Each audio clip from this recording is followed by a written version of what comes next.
15 जून रोजी आपल्या ग्रामपंचायतची ग्रामसभा झाली असेल किंवा या महिन्यात कोणत्याही तारखेला ग्रामपंचायत ग्रामसभा घेऊ शकते। परंतु जर आपण सामाजिक कार्यकर्ता असताल आणि जर आपल्याला ग्रामपंचायतच्या कामाविषयी, ग्रामपंचायतच्या भ्रष्टाचाराविषयी किंवा ग्रामपंचायतच्या कुठल्याही विषयावरती जर आपल्याला ग्रामसभेमध्ये प्रश्न विचारायचा असेल तर आपल्याला त्यासाठी पूर्व परवानगी घ्यावी लागते का, याविषयीची आपण आज माहिती पाहणार आहोत। तर जर आपण ग्रामपंचायतचे सदस्य असाल तर आपल्याला ग्रामसेवक, सरपंच किंवा उपसरपंचाची कुठल्याही प्रकारची परवानगी घ्यायची आवश्यकता नाही। आपल्या वार्डातले प्रश्न आपण मांडू शकतो, आपल्या वार्डातले अडीअडचणी आपण सोडू शकतो किंवा ग्रामसभेत मांडू शकतो।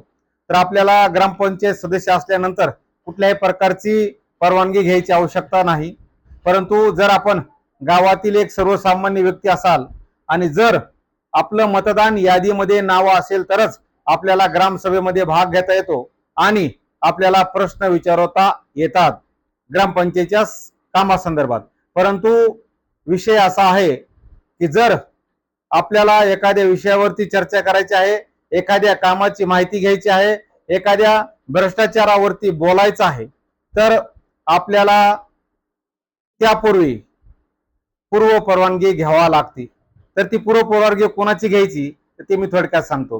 तर ग्रामसेवक, सरपंच किंवा उपसरपंच यांच्याकडे एक लेखी अर्ज करायचा आहे, ग्रामसभेत मी या विषयावरती बोलणार असून या विषयावरती बोलण्याची मला वेळ परवानगी मिळावी, अशा बाबतचा अर्ज आपण सरपंचाकडे करू शकता, सरपंचाच्या अनुपस्थित उपसरपंचाकडे करू शकता आणि उपसरपंचाच्या अनुपस्थित ग्रामसेवकाकडे अशा प्रकारचा अर्ज करू शकता।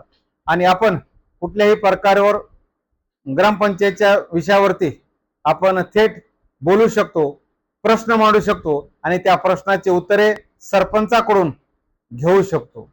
तर मित्रांनो, नवनवीन अपडेट्स मिळवण्यासाठी माझ्या YouTube चॅनलला नक्की सबस्क्राईब करायला विसरू नका।